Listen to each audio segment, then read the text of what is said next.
Welcome to Inside Sim Racing, and today we're driving the out of the Assetto Corsa Red Pack.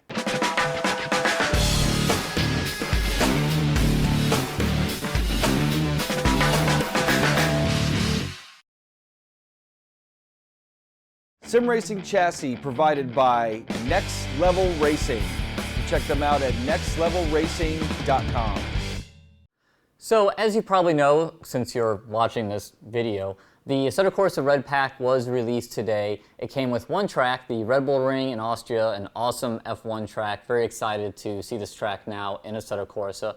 And 7 cars, 3 Ferraris, 3 Maseratis, 1 Lamborghini, and then there was an extra Maserati tossed in today that isn't officially part of the pack, but you can now drive, and it's a fascinating one. So, I know a lot of you probably want to check out the desirable cars of the pack, you know, the modern F1 cars, the Ferrari GT3 car. I know there's a lot of excitement for those cars, but I want to go and do a quick overview of all the cars in the pack, plus this extra vehicle that we got today. So we're going to take all 8 cars to the Red Bull Ring for a 2-lap race against the AI. Going to run against the same cars, and maybe the GT3 car will mix the field up with some other GT3 cars, but do a quick race so we can just kind of see how the car handles, how it looks, go around the Red Bull Ring plenty of times to really check out how that is, and see how those AI improvements are doing, since there were some substantial improvements today. So I haven't driven these cars very much. I jumped in a few of them, kind of set up just the view and the shifting and all that kind of stuff, but I don't have too much experience in these cars, so this is going to be kind of trial by fire, and we'll see how it goes. So without further ado, let's go check out the Assetto Corsa Red Pack. Welcome to the beautiful but overcast Red Bull Ring for a little classic F1 action. Here we have the Maserati sandwich, the Maserati 250F F1 car. The 250F ran between 1954 and 1960. I'm not sure which year this one is, but this is an earlier model year, and you'll see why coming up in a little bit. And it is a handful. It needs more torque.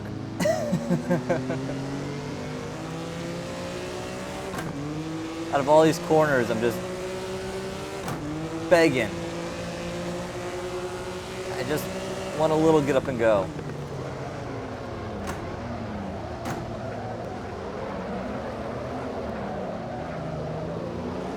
Cool.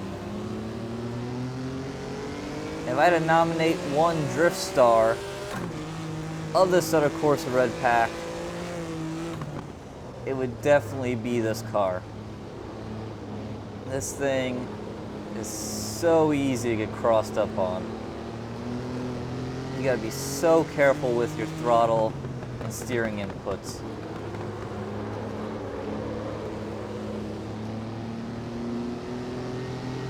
Woof. So touch and go. So, back to the track, and we're doing these videos kinda in chronological order. At least gonna try to. So it is 8 a.m. in the morning, and there is a lot of fog hanging in the forest around the Red Bull Ring in Austria. So that is how we are kicking things off for these 2-lap races. Considering I'm running 100% AI, I'm pretty happy that I'm running in 5th place right now. This is a green track because why make it optimal when it's first thing in the morning and I have a car that already doesn't have any grip.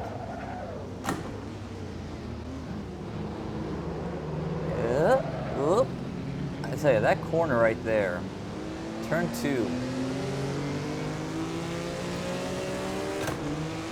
really, if I could, prefer to take a wider line there.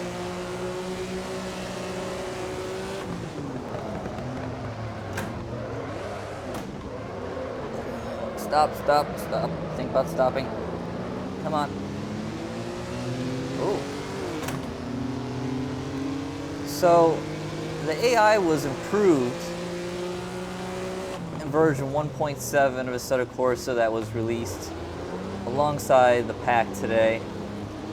And I have to say, so far, awfully impressed. I mean, I was able to gain a whole bunch of positions off the line, which seemed a little far-fetched.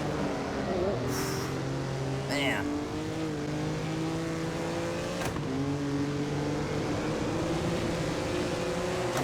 As the Red Bull Rings rumble strips shake my classic car to pieces.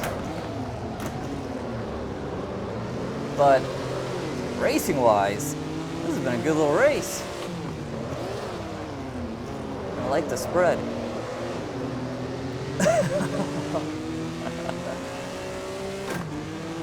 Oh, baby. That was cool. So there we go. Maserati 250F 6-cylinder. That was a cool way to start off this this little show off of all these red pack cars. So, that race took a total of 4 minutes and 23 seconds. Let's see if we can continue progressing to things that are a little quicker.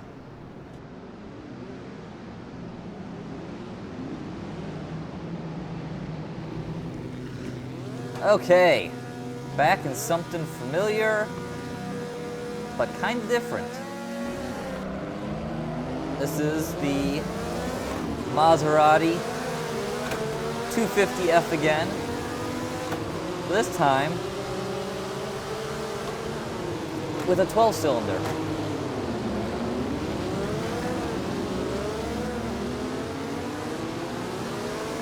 A 12-cylinder and instantly recognizable, more torque.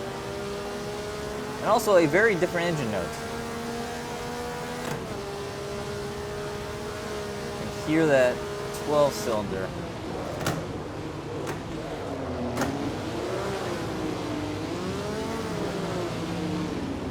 And there we go.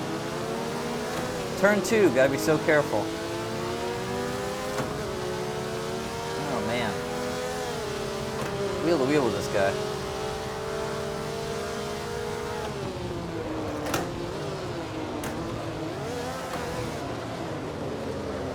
As before, rolling my own gears with the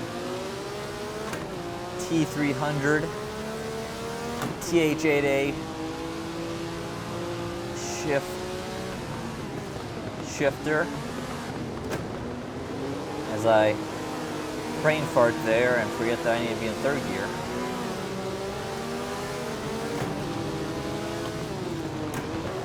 Oh man, he's holding strong.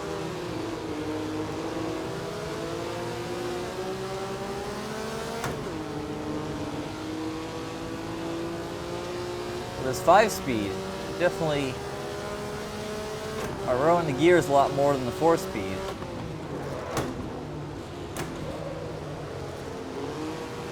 Then again, the 4-speed, I always felt like it was just absolutely dying in second gear coming out of the corners.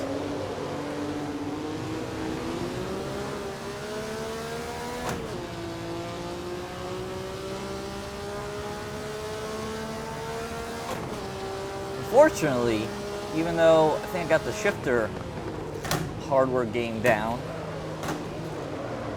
as I blow through that corner. Oh, come back. I don't quite have the right steering wheel for this job.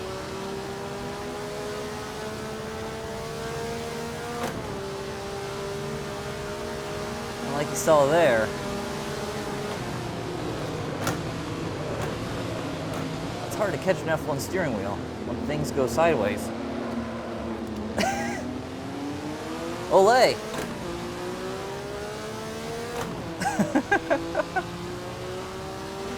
I don't think I've ever let go of the wheel like that in 2 consecutive corners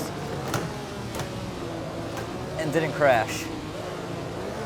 That was me missing a shift and something about the MGU coming up.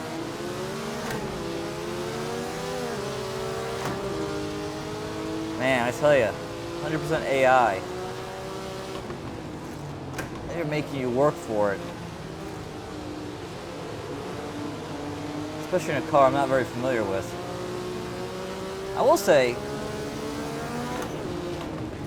one thing I'm noticing in this car that I didn't notice in the 6-cylinder is it's very difficult to hear the engine, your shift points with the engine notes. I mean, obviously an old car, just shifting on sound and feeling. And I'm really having a hard time picking up my shift points.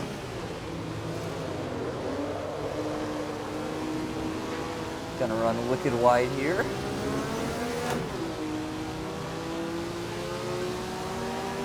And maybe hold on. Oh, I did hold on. Oh man. So that was a lot of work. I am sweating. So, 4 minutes, 19 seconds to do a couple laps here in the 250F with the V12, so it is a V. Boy, that is, both those cars, they are a handful and a lot of fun. And I'm kind of torn on them. The 250F definitely drives easier. It has more pick up and go, and I feel like it's easier to hang on to. But like I said, I'm not a big fan of the sounds, and I just can't quite pick up that high pitch of the V12, especially racing other of the V12s. So I was really struggling there. But boy, 2 fun cars. Good way to start off the red pack. Let's go see what the third car is.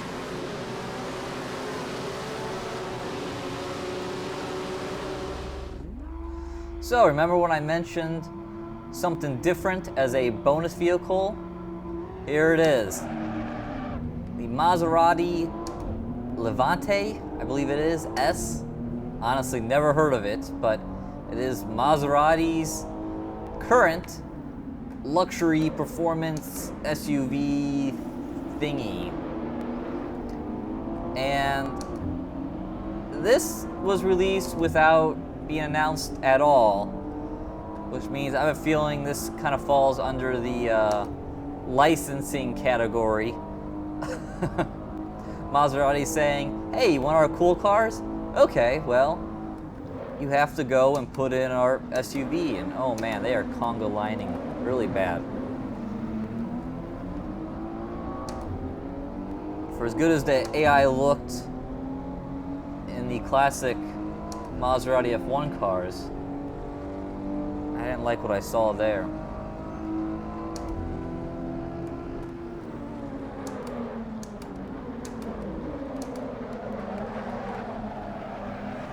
But yes, here we are, driving Maserati SUV around the Red Bull Ring. It is an odd combo. What's also odd is these guys' taillights definitely aren't working. So that's something that just didn't quite make it.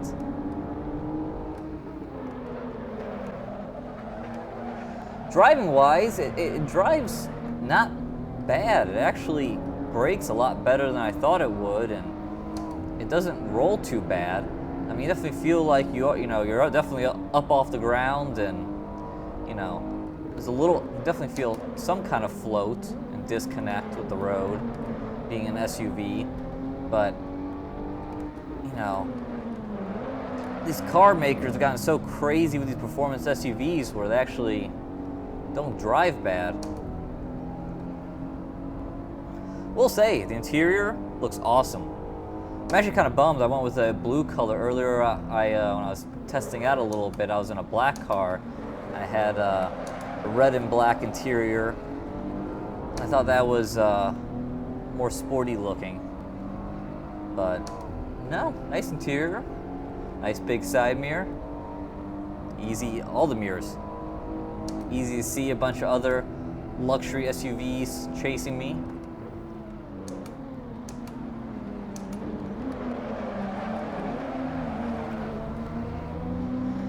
That wasn't very good braking by me. Kind of got on the brakes early and then just kind of went gingerly in. Now I do have factory settings on, so I do have full ABS and I assume traction control. I'm not really paying attention to see if anything's screaming at me saying that it's working as I blow another corner. This 100% AI. These guys are quick.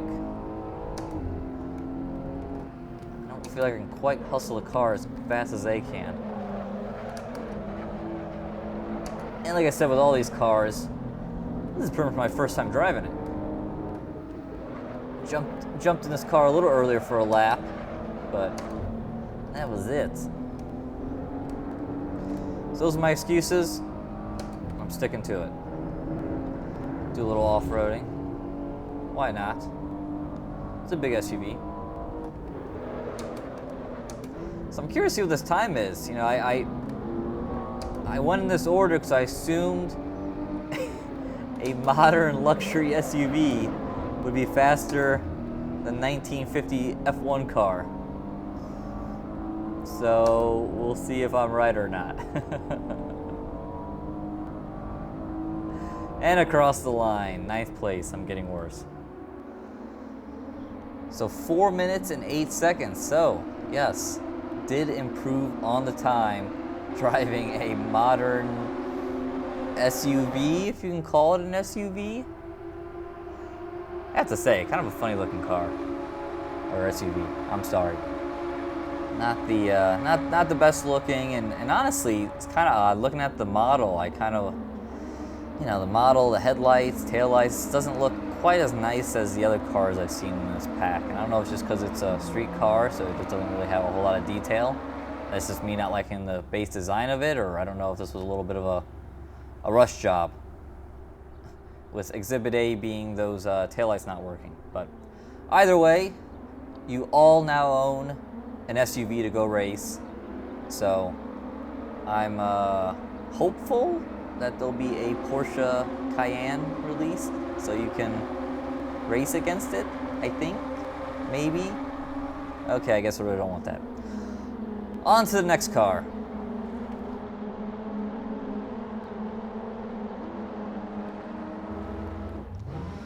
So, let's stop picking on Maserati being slow. Try out a Lambo. It's a Lamborghini Aventador SV. Oh, and that's contact with another one. There we go. Gotta get my shift points down a little better. And yeah, it's quite a bit different. You know, the interesting thing about this pack so far has just been the diversity of Italian cars. It's kind of beautiful. That's the color revs I want.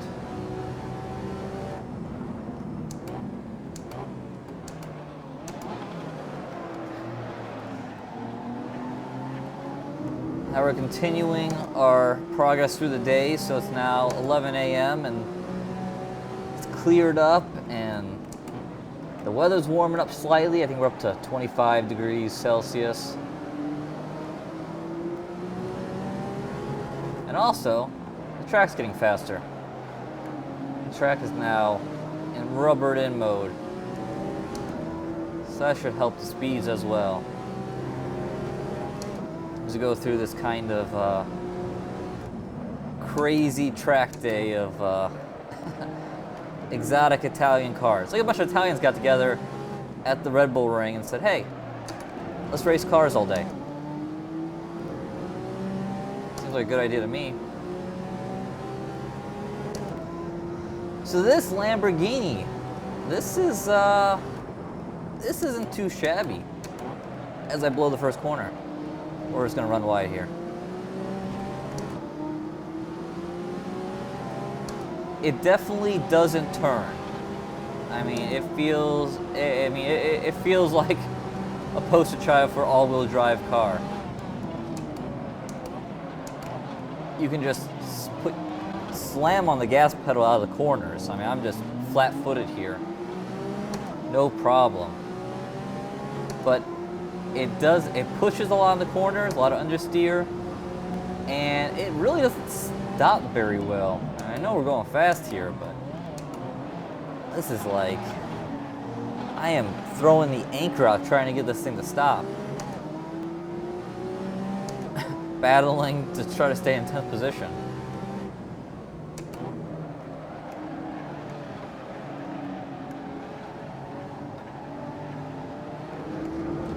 I'm sensing a pattern as I go here that the AI is getting more and more difficult to these higher level cars.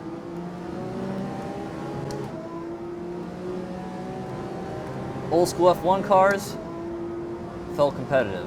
Here, not feeling competitive.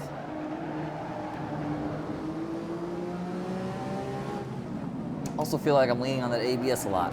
That's okay. So,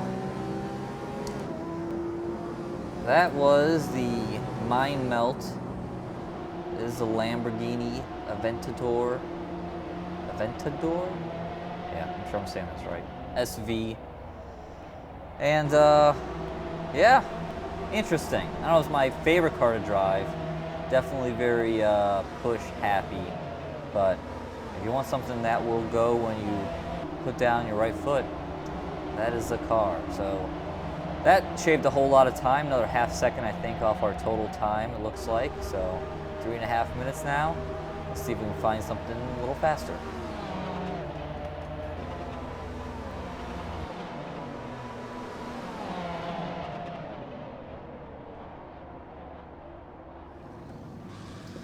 So we are back in the Maserati.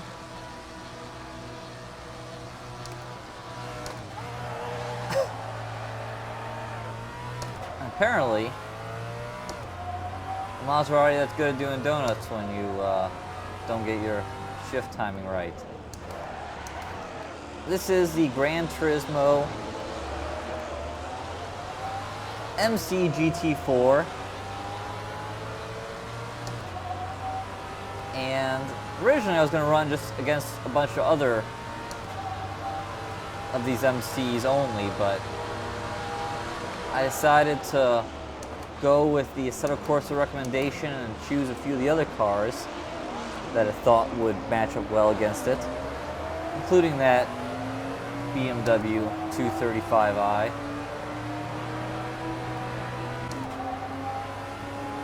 Boy, this is another car where it is very difficult to hear when you should be shifting, and without any like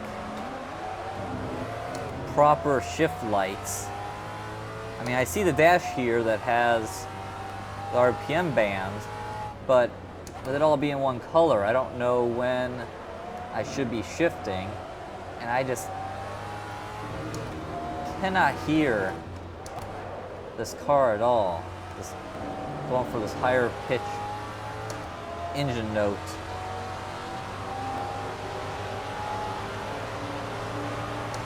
And that's not a good example of AI right there, as those clearly faster Maseratis got stuck behind the Beamer.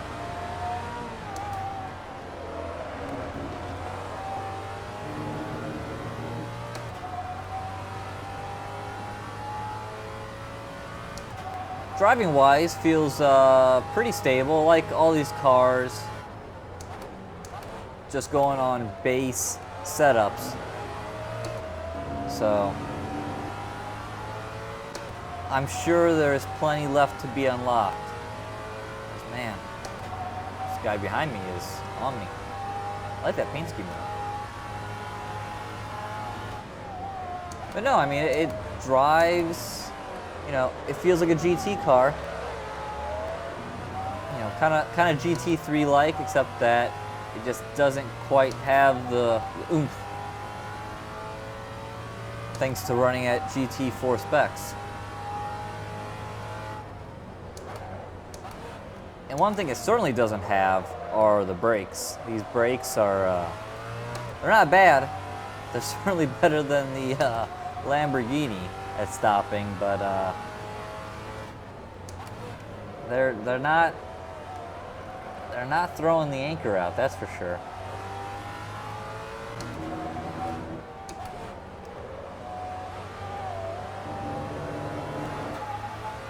A little too much curb there. That section of track's so much fun. I mean, God, I love the Red Bull Ring. It's such a fun track. So many just great corners. I like that it's simple. I think it's like 9 corners. It's like you don't need 25 turns crammed into 4.5 miles. Just a nice little track. And a joy to drive around in pretty much any car. This car included. Not a bad driving car. I don't know. I didn't feel the strongest about the sounds there. They said that was a bit of a struggle hearing in traffic. But driving wise, not too shabby. It's cool to see a GT4 car. And even though I will say, I don't know how well it matched up against these other cars that weren't GT4 specs, so it'll be interesting to see if they have more GT4 cars added later on. But definitely a good looking car. I say it's a fine little addition. Just like to get that engine note sorted out.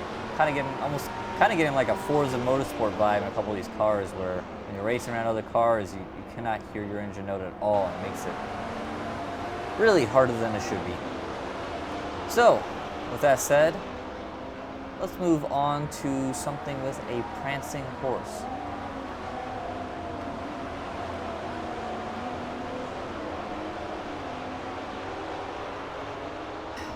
So you really can't have a red pack without having a Ferrari. And now, we have a few Ferraris to review. Starting off with this 488 GT3 car, which I'm pretty pumped about. I like GT3 cars, not ashamed to say so. I believe a lot of people like it, which is why they're so popular. And having very popular ones like the 488 Ferrari is big. Hell, at this point, I think Assetto Corsa might have one of the better contingencies of GT3 cars.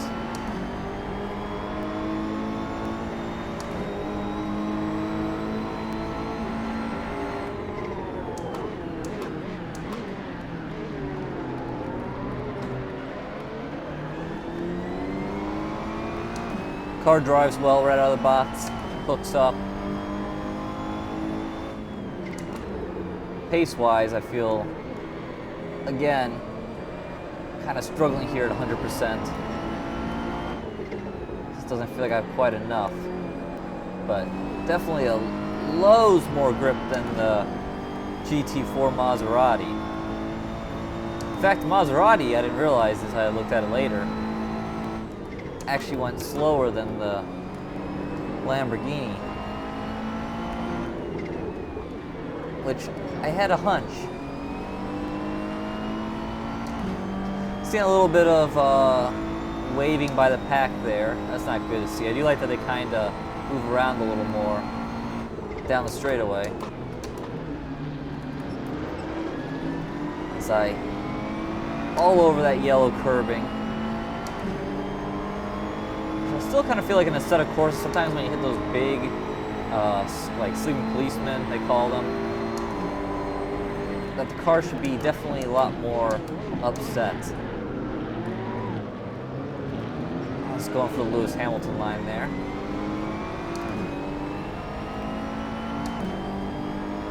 Nice and wide, get a little bit of a better exit, which I did until that Nissan messed up my move. So I'm gonna push him off in the gravel. Almost. I'll be a nice guy.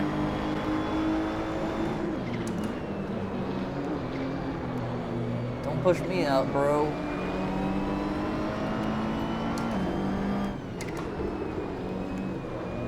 Man, this car is a lot of fun to drive. You just drive it hard. That's what's so nice. This just feels good. I'm running in last place, but this might be one of the more enjoyable races I've had so far. I appreciate the AI. Raced me pretty good there. That was a pretty good little back and forth with the Nissan. Something you wouldn't have seen not that long ago. So, yeah, that was definitely one of my more favorite races so far. Car felt really good, really got to push on this track, which again, can't say enough good things about it. They've done a great job on it. It's a great track in general. And then the AI there, a little bit of awkward snaking coming off the last corner, but besides that, pretty racy. So that is good to see out of one of my favorite classes, GT3. So, unlike the last time, we did actually go faster than time before, 3:19. So still amazing, only about, I think it's 11 seconds slow. That wasn't even me, that was someone else. But yeah, still not that much quicker than that Aventador Lamborghini. But now we're gonna get in a couple cars that I know are gonna go much faster if I don't crash. Oh boy. Pray for me.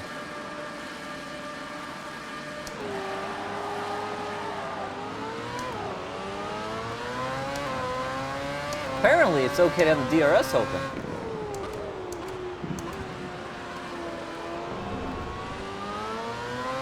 So this is the 2013 Ferrari F1 car, F138. More awkward namings of the F1 cars, from Ferrari, that is.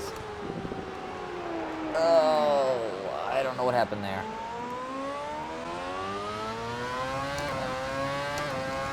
Hit the DRS button. Excited to drive this car because it's probably the closest car out there in sim racing to the Thrustmaster F1 wheel I'm using.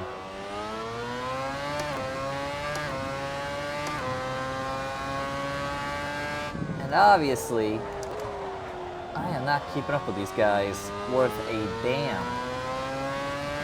It's almost like jumping into an F1 car is hard. By the way, time of day, we are now 4 o'clock in the afternoon, and it is getting cloudy. Or it is cloudy. I'm really not getting anymore. And boy, I wish I could make a more entertaining race for you guys, but the AI is too busy kicking my ass. Looks to be having a decent race up there.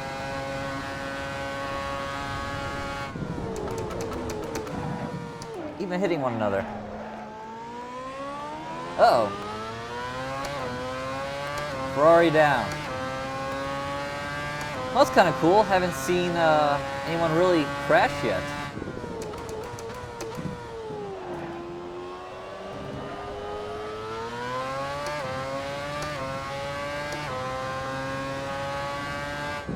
Good to know the AI aren't just superheroes.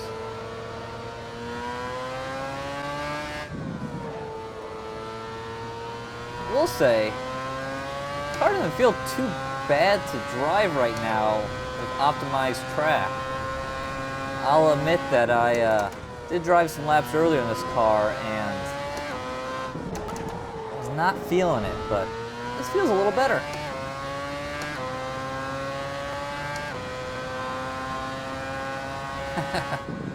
So yeah, that was a thing. Boy, F1 cars, things happen fast. As I assumed I turned something under the 3-minute mark. But yeah, that can I take a rain check on how I feel about this car? It definitely takes some time, and I'm sure it needs plenty of setup work, especially the way the AI was just running away there. Just running base setups, and I don't think that was getting it done. But it's cool to hear the not the V12, the V8 engine, naturally aspirated. And it's not the prettiest looking car, but it definitely, it's definitely nice to feel that reaction when you put the right foot down and hear it. But can't be stuck in the past. On to the almost present.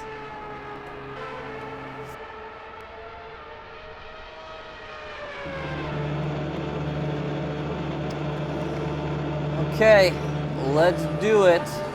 Car everyone's going to see. 2015 Ferrari F1 car. And there it goes. Get DRS going again. And as you see, it is trying its best to rain. Ooh. Here in Austria. Hell, I can barely see.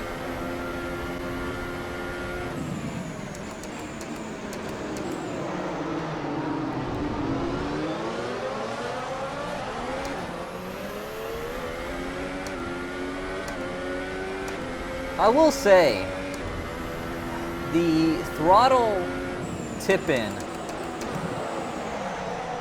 is odd in this car. I know it's a turbo. I know you have the MGU and electric system and the whole power unit all working together, but it's like I have my foot planted, waiting, 1 Mississippi, 2 Mississippi, and then it finally takes off. It's almost like, I don't know, it's almost like there's too much delay.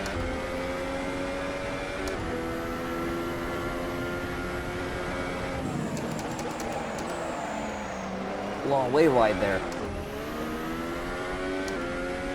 I'm paying the price.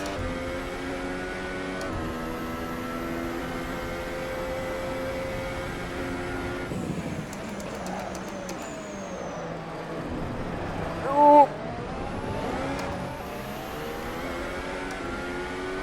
Teammates reckon that was one spot for me.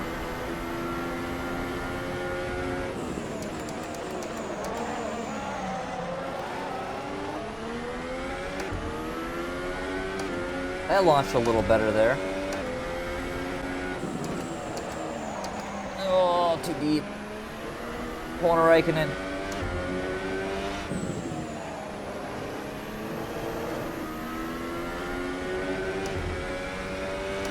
And like real F1, everyone's way up the road now.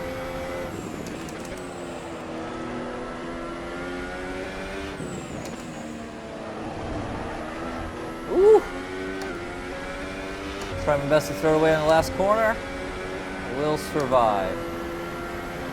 And boy, that felt like survival. Things come at you quick.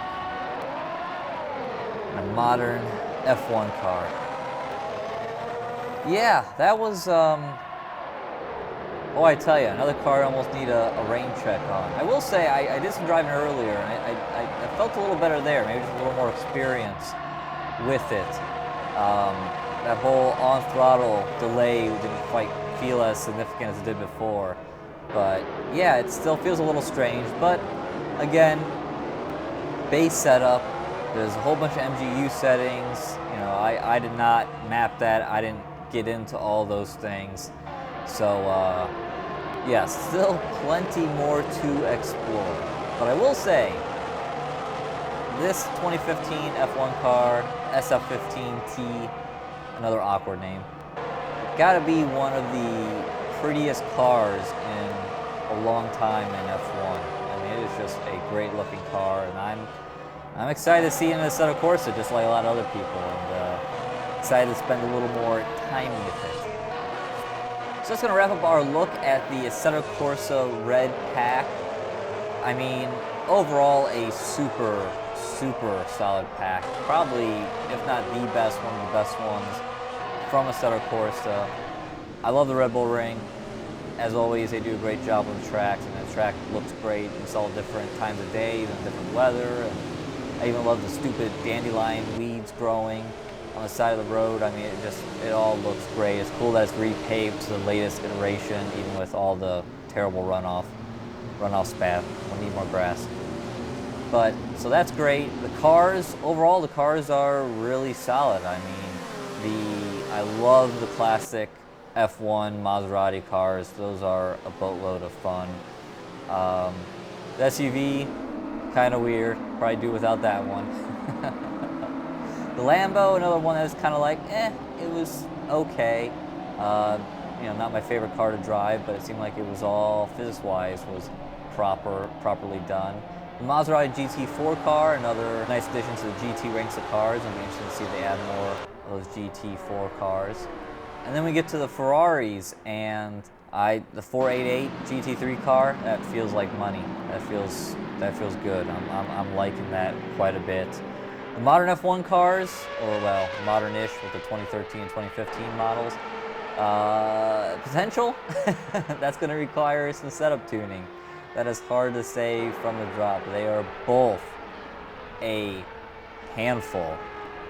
So with that, thanks for watching Inside Sim Racing. You guys know what to do. If you like the video, give it a like. If you don't like it, give it a dislike.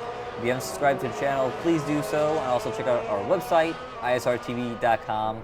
Latest news, reviews on our forums, including a very popular buy and sell section. Check out the Amazon affiliate link in the description below. Click on that, shop through Amazon. Kicks back a little towards us and helps us out. So, for John Sable, thanks for watching Inside Sim Racing. See you guys next time.